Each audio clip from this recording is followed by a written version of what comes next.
जय हिंद दोस्तों, मैं आशीष बिंद यूट्यूब के अपने चैनल यूटी स्पॉट में आपका स्वागत करता हूं। दोस्तों मैं आज की इस वीडियो में परसेंटेज का पार्ट 3 लेकर आया हूं। इससे पहले परसेंटेज का पार्ट 1 और 2 मैंने यूट्यूब पर अपलोड कर दिया अपने चैनल पर, और आज का जो वीडियो होगा इसको थर्ड पार्ट में हम अपलोड करेंगे। दोस्तों तो चलते हैं, सीखते हैं पार्ट 3 के वीडियो में किस प्रकार का क्वेश्चन होगा और कैसे हल करेंगे, इसको हम लोग देखेंगे और आपको हम सिखाएंगे। दोस्तों तो चलने से पहले और क्वेश्चन स्टार्ट करने से पहले जितने भी वीडियो देखने वाले हैं उनको एक बात कहना चाहेंगे दोस्तों, कि हम लोग यदि पढ़ते हैं तो कुछ ऐसा पढ़ें कि सामने वाले को भी हम पढ़ा सके। तो इसी लोगों को लेकर के हम आज पढ़ेंगे और ऐसा कुछ पढ़ेंगे ताकि सामने वाले को भी हम एक्सप्लेन कर पाए और बता पाए, सिखा पाए। तो चलते हैं दोस्तों, आज के इस वीडियो का पहला क्वेश्चन देखते हैं कि यदि किसी विद्यालय में कुल विद्यार्थियों का 60% लड़के हों और लड़कियों की संख्या 972 हो तो उस विद्यालय में कुल कितने लड़के हैं। दोस्तों देखेंगे इस क्वेश्चन को लगाने का तरीका हम लोग कैसे हल करेंगे, कैसे आपको हम सिखाते हैं, इस पे थोड़ा सा हम लोग फोकस करेंगे। देखिए हमने बताया कि किसी भी व्यक्ति की आय हो, किसी भी व्यक्ति का वेतन हो, या कहीं किसी कक्षा में कुछ विद्यार्थियों की संख्या हो, उसको हम क्या परसेंट मान लेते हैं, सर्वदा 100% ही हम लोग रखते हैं। तो यहाँ रखेंगे कुल छात्रों का की संख्या बराबर यदि लिखें तो संख्या बराबर हो जाएगा कुल 100%। कितना हो जाएगा 100%। इसमें से बोला गया है कि कितने प्रतिशत लड़के हैं, तो कुछ लड़के होंगे और कुछ लड़कियां होंगी। तो इसमें बोला गया है कि 60% दोस्तों लड़के हैं, 60% लड़के, तो लड़कियां कितनी हो जाएंगी, 100 माइनस 60 करेंगे दोस्तों तो हो जाएगा 40% लड़कियां, 40% लड़कियां हो जाएंगी। और आगे आपके क्वेश्चन में दे रखा है दोस्तों कि यदि लड़कियों की संख्या 972 हो, संख्या दिया है 972, यहाँ हमने परसेंटेज में निकाला 40%। तो आप समझ सकते हैं दोस्तों कि कहीं ना कहीं 40% बराबर 972 के दिया हुआ है। तो यहाँ लिखेंगे 40% बराबर 972।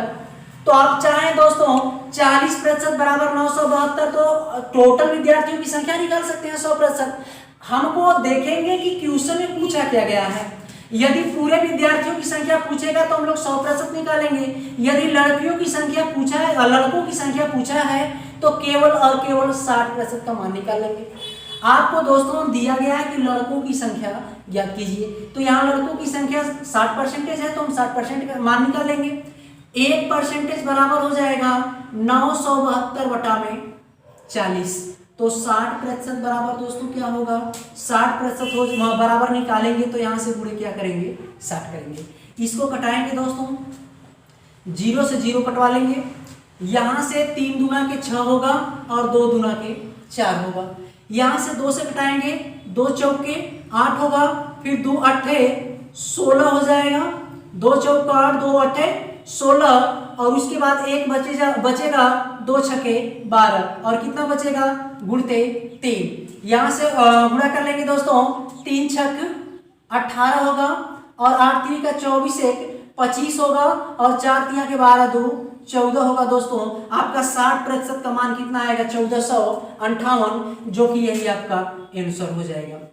दोस्तों आपके क्वेश्चन में पूछा गया है कि लड़कों की संख्या, तो लड़कों की संख्या हमारी 60% और हमने 60% का मान निकाला तो आया 1498, और हमारा यही आंसर होगा। दोस्तों उम्मीद है इस क्वेश्चन को अच्छे से सीखे होंगे और समझ पाए होंगे। दोस्तों चलते हैं सेम क्वेश्चन करते हैं ताकि आपको और भी अच्छे से समझ में आ जाए।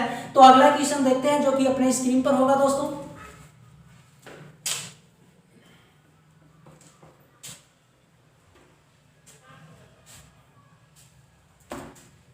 दिया गया है कि यदि किसी विद्यालय में 70% विद्यार्थी लड़के हैं और लड़कियों की संख्या 504 हो तो लड़कों की संख्या ज्ञात कीजिए। तो दोस्तों सेम क्वेश्चन है, सेम तरीका अपनाएंगे। विद्यालय में यदि कुल छात्रों की बात करें तो छात्रों की संख्या हमने बताया कि कितने प्रतिशत हमेशा रखेंगे, 100% रखेंगे। और इसमें से 2 प्रकार के छात्र होंगे, एक प्रकार लड़की और दूसरा प्रकार लड़के का होगा। आपको क्वेश्चन में दोस्तों दिया गया है कि यदि 70% विद्यार्थी क्या हैं, लड़के हैं, तो यहाँ लड़के लिख लेंगे, लड़कों की संख्या 70%। और टोटल जो संख्या है 100% है दोस्तों, तो लड़कियों की संख्या कितनी प्रतिशत हो जाएगी, तो 100 - 70 बराबर 30% लड़की हो जाएंगी, 30% लड़की हो जाएंगी। अब दोस्तों आगे बोला गया है क्वेश्चन में कि यदि लड़कियों की संख्या 504 हो, यहाँ पर 30% बराबर हमने लड़की की संख्या निकाला है, 30% लड़की की संख्या, और क्वेश्चन में दिया है कि यदि लड़कियों की संख्या 504 है, तो आप समझ सकते हैं दोस्तों कि कहीं न कहीं 30% बराबर कितना दे रखा है, 504 दे रखा है। 30% बराबर 504, तो 1% बराबर हो जाएगा 504/30। हमको किसका मान निकालना है, तो लड़कों की संख्या का मान निकालना है। यहाँ पर क्या प्रतिशत है लड़कों की संख्या का मान दोस्तों, तो 70%। तो यहाँ 70% बराबर यदि निकालेंगे दोस्तों, तो यहाँ गुणा करेंगे कितने से, 70 से। 0 से 0 घटा लेंगे, 3 से इसको घटाएंगे दोस्तों, तो यहाँ पर करेंगे 3 एकम 3 होगा, 3 छक 18 होगा और 8 तिरिका 24 हो जाएगा, 168 बार में कट जाएगा। आपका जो कट के आएगा 168 गुणे 3। यहाँ गुणा कर लेंगे, 8 तिरिका 24, 2 हासिल होगा और 3 छक 18, 2 20 हो जाएगा, 2 होगा और 3 एकम 3 2 5। नहीं सॉरी दोस्तों, यहाँ पर देखेंगे थोड़ा सा हमने गलती से 7 को 3 लिख लिया है। यहाँ पर 3 के स्थान पे हम लोग 7 रखेंगे और 7 रख के हम लोग हल करेंगे। यहाँ देखेंगे दोस्तों 7 और 8 56 हासिल 5 होगा और 7 छक 42 5 47 हासिल 4 होगा और 7 एकम 7 4 11 आ जाएगा 1176। यानी कि लड़कों की जो संख्या होगी हमारी 70% और 70% का मान आया दोस्तों 1176। यही अपना इस क्वेश्चन का आंसर होगा। उम्मीद है दोस्तों इस वाले टाइप को अच्छे से सीख पाए होंगे। चलते हैं दोस्तों अगला क्वेश्चन देखते हैं। थोड़ा सा इस क्वेश्चन से अलग होगा और परसेंटेज का ही क्वेश्चन होगा और अच्छे से इसको हम समझेंगे कि अगले वाले क्वेश्चन को किस प्रकार हम लोग हल करेंगे। तो चलते हैं दोस्तों अगला क्वेश्चन देखते हैं जो कि अपने स्क्रीन पर होगा।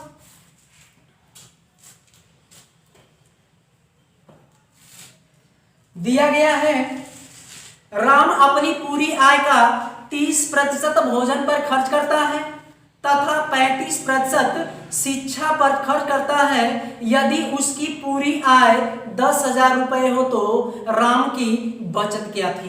दोस्तों सेम क्वेश्चन है, परसेंटेज का सवाल है। हमने बता लिया है दोस्तों पहले ही कि किसी व्यक्ति की आय हमेशा कितने प्रतिशत हम लोग मानते हैं, 100% मानते हैं। तो यहाँ पर लिखेंगे राम की जो आय होगी पूरी आय कितने प्रतिशत होगी, 100% होगी। उसकी जो कमाई होगी दोस्तों 100% होगी।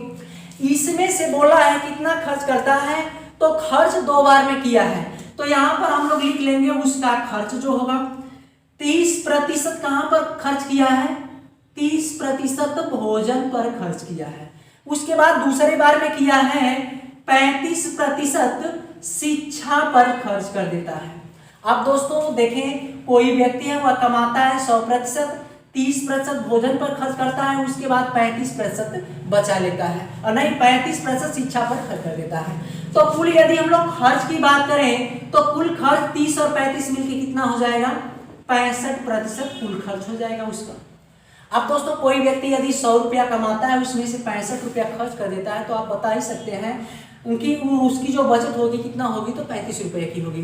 तो यदि हम लोग बचत निकाल दें दोस्तों तो बचत निकालने का तरीका देख लें। बचत बराबर पूरी आय कितनी, 100% पूरी आय, उसमें से हम लोग पूरा खर्चा कितना घटा देंगे, 65%, तो हमारा बचत मिल जाता है। तो बचत की बचत बराबर लिख लेंगे दोस्तों, बचत बराबर हो जाएगा 35%। 35% बचत हो गई उसकी।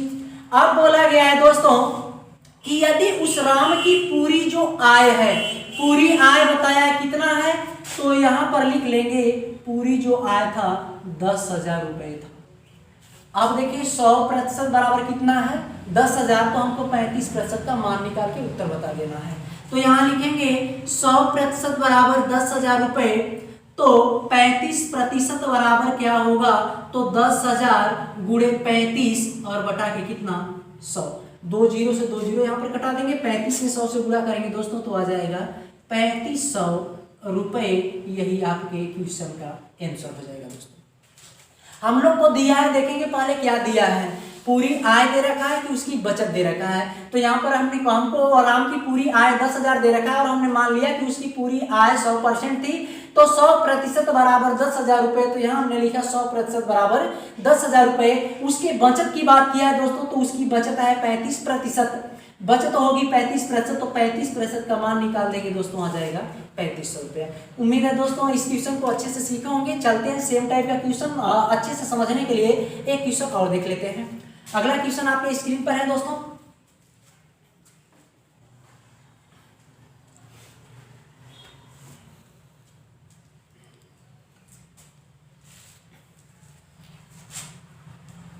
दिया गया है दोस्तों, ए अपनी आय का 20% भोजन पर और 25% मकान पर एवं 25% शिक्षा पर खर्च कर देता है। यदि उसकी कुल बचत 15,000 रुपए हो तो उस व्यक्ति की कुल आय ज्ञात कीजिए। सेम क्वेश्चन होगा दोस्तों, सेम लगाने का तरीका होगा। यहाँ पर हम लोग मान लेंगे कि जो व्यक्ति ए है, यदि इसकी आय की बात करें कि पूरी आय होगी तो कितने प्रतिशत होगी, 100% होगी। अब देखिए ए ने खर्च किया है 3 मदों पर, 3 मदों पर ए खर्च करता है। पहला मद है 20% भोजन पर, 20% भोजन पर, उसके बाद 25% जो है मकान पर, उसके बाद फिर से 25% शिक्षा पर खर्च कर देता है। इन्होंने कमाया 100% कमाया और 3 मदों पर अलग अलग इन्होंने खर्च कर दिया। तो कुल यदि खर्च करें तो इन तीनों को जोड़ देंगे, 25 25 50 20 70% इन्होंने खर्च कर दिया है 3 मदों को मिलाकर। अब दोस्तों खर्च किया 70% और इसकी आय है 100%, तो बचत तो हम लोग निकाल सकते हैं। यहां पर करेंगे बचत बराबर कुल आय 100% माइनस कुल खर्च 70% बराबर कितना हो जाएगा, 30%। यदि यहां पर लिखे बचत बराबर दोस्तों, तो बचत बराबर हो जाएगी 30%। अब बचत दोस्तों 30% आ गई और इसका मान कुछ हमको दे रखा है। क्वेश्चन में दिया गया है कि यदि ए की कुल बचत 15,000 रुपए हो, यानी बचत कितनी है 30%, और इसके बराबर कितना दिया गया है 15,000 रुपए, तो उस व्यक्ति की कुल आय क्या है। तो कुल आय हमने 100% माना है, तो 30% बराबर 15,000, तो 100% का हम लोग मान निकाल के आंसर दे देंगे दोस्तों। यहां पर कर देंगे 30% बराबर 1500, तो 100% बराबर हो जाएगा 1500 गुणे 100 बटा के 30। यहां से 0 से 0 कटा देंगे दोस्तों, 5 से यहाँ के 15, 500 हो जाएगा, और 500 में 100 से गुणा करेंगे तो 5 पे 4 0 हो जाएगा। मतलब क्या होगा कि यदि उसकी आय की बात करें कि कुल आय बराबर हो जाएगा 500 गुणे 100 बराबर हो जाएगा 50,000 रुपए। यही आपका आंसर हो जाएगा दोस्तों। उम्मीद है ऐसे क्वेश्चन को आप लोग अच्छे से कर पाएंगे। तो चलते हैं दोस्तों, कुछ अलग तरीका के क्वेश्चन देखते हैं और देखेंगे कि अगले वाले क्वेश्चन को हम लोग किस प्रकार हल करेंगे। आप लोग केवल हमारा जो बताने का तरीका या फंडा है, इस पे आप लोग हमेशा 100% मान के लगाएं, कोई क्वेश्चन दोस्तों गलत नहीं होगा। तो चलते हैं अगला क्वेश्चन पढ़ते हैं, जो कि अपने स्क्रीन पर होगा।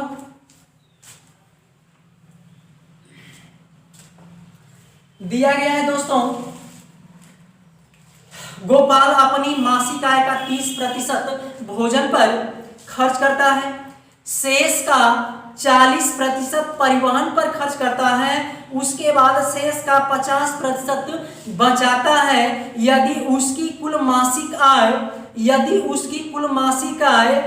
18,400 रुपए हो तो वह प्रतिमाह कितने रुपए बचाता है। दोस्तों जो क्वेश्चन होगा अपने स्क्रीन पर होगा, इस क्वेश्चन को अच्छे से समझ लेंगे।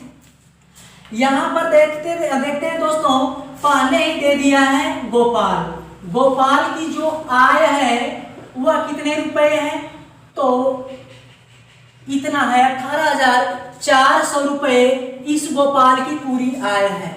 अब बोला है कि यह अपनी पूरी आय का कितना प्रतिशत खर्च करता है, 30% भोजन पर।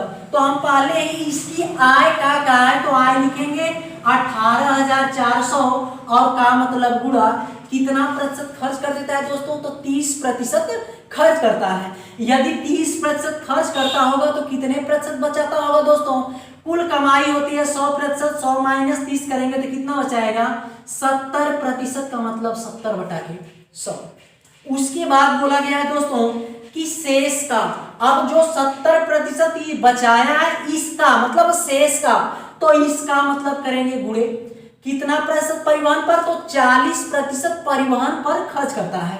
40% खर्च करेगा दोस्तों तो बचाएगा कितना, तो 60% बचाएगा, यानी 60/100। उसके बाद बोला गया है दोस्तों कि इसके बाद शेष का 50% वह बचा लेता है। अब देखें दोस्तों यहाँ पर शेष आया कितना 60/100 और इसका मतलब गुणा 50% बचाता है, यानी 50/100 बचा लेता है। अब इतना दोस्तों बचाता है, इसको ट्रीट करेंगे, हल करेंगे, जो आएगा हमारा क्या हो जाएगा, उस व्यक्ति का बचत हो जाएगा। इसको हल करेंगे, देखें 2 जीरो से हम लोग 2 जीरो यहाँ कटा लेंगे, 2 जीरो से यहाँ पर 2 जीरो कटा लेंगे और यहाँ पर हो जाएगा 1/2। यहाँ से 2 को कटा देंगे, यहाँ 3 हो जाएगा, 7 त्रिका 21 और 184, 184 गुणे 21 में यदि हम लोग गुणा करते हैं दोस्तों तो 1 चौका 4, 1 8 8, 1 कम 1 होगा, यहाँ से 2 चौका 8 होगा, 2 8 16 होगा और 2 1 कम 2 1 3 हो जाएगा, यहाँ 4 होगा, 8 8 16 हो जाएगा, 6 1 7 1 8 हो जाएगा, 3864 रुपये यहाँ पर जो आया उसकी जो मासिक बचत होगी दोस्तों, मासिक जो बचत होगी वह हो जाएगी दोस्तों 3864 रुपये, यानी 3864 रुपये गोपाल की मासिक बचत होगी। यही हमारा आंसर हो जाएगा दोस्तों। उम्मीद है दोस्तों इस वाले टाइप को अच्छे से सीखे होंगे और भी अच्छे से सीखने के लिए चलते हैं, एक क्वेश्चन और करते हैं, सेम टाइप का होगा, सेम तरीका होगा और हम लोग सेम फंडा अपनाएंगे। चलते हैं दोस्तों, देखते हैं अगला क्वेश्चन।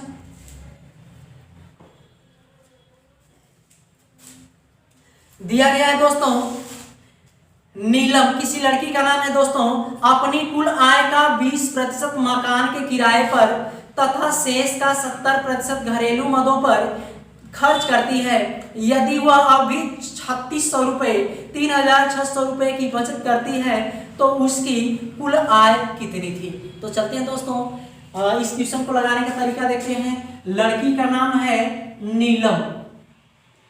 अब बताएं नीलम की मासिक आय दे रखा है, नहीं दिया है, उसकी बचत दिया है 3600, इसकी मासिक आय नहीं दिया है, तो हम मान लेंगे जो नीलम लड़की है इस लड़की की आय कितनी है, x रुपए है। कितना है, आय जो है x रुपए है। तो सबसे पहले हम यहाँ पर क्या रखेंगे, आय रखेंगे, जो अगले क्वेश्चन में हमने बताया कि यहाँ पर आय रखेंगे, उसके बाद जो भी कहेगा उस प्रकार हम लोग आगे बढ़ते चले जाएंगे। तो यहाँ टोटल आय रखेंगे x रुपए, नीलम की जो आय होगी x रुपए। अब इस आय का यहाँ पर x कुल आय होगी और x का 20% खर्च कर देती है मकान पर, तो 20% दोस्तों खर्च करेगी तो बचाएगी कितना, तो 100% उसकी आय रही होगी और 100 में से 20 खर्चा कर देगी तो बचाएगी कितना, 80 और प्रतिशत होगा तो 80/100। उसके बाद बोला गया है कि जो शेष बचता है उसका 70% घरेलू मदों पर खर्च कर देती है। तो शेष का 70% खर्च करती है दोस्तों, तो बचाएगी कितना, 30 बचाएगी और 30/100। और पूरा बचाने के बाद कितना बचा लेती है दोस्तों, तो आपके क्वेश्चन में दिया गया है कि कुल कितने रुपए बचाती है, तो 3600 रुपए बचा लेती है।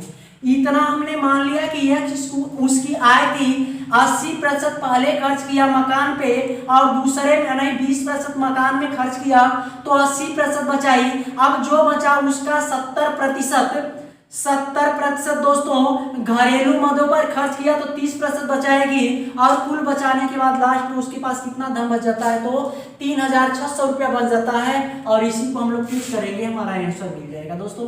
यहाँ पे 0 से 0 कटा लेंगे, यहाँ से यदि x बराबर करेंगे दोस्तों तो 3600 और इसको 75 करेंगे तो गुणते हो जाएगा 10 × 10 और बटा में हो जाएगा 8 × 3। यहाँ से दोस्तों घटाएंगे तो हो जाएगा 12 तिया के 36, 1200, और 1200 को 8 से घटाएंगे दोस्तों तो 8 एक कम 8 होगा, और 8 पच्चे 40 हो जाएगा, 150 आ जाएगा। 150 में हमको कितने जीरो बढ़ाने होंगे दोस्तों?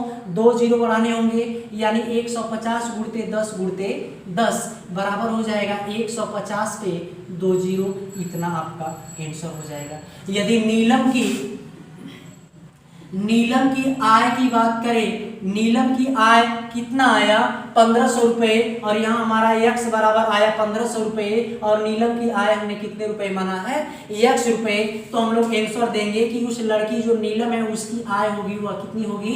1500 रुपए होगी। दोस्तों उम्मीद है आप समझ पाए होंगे, सीख पाए होंगे, ऐसे क्वेश्चन को आप लोग कर पाएंगे।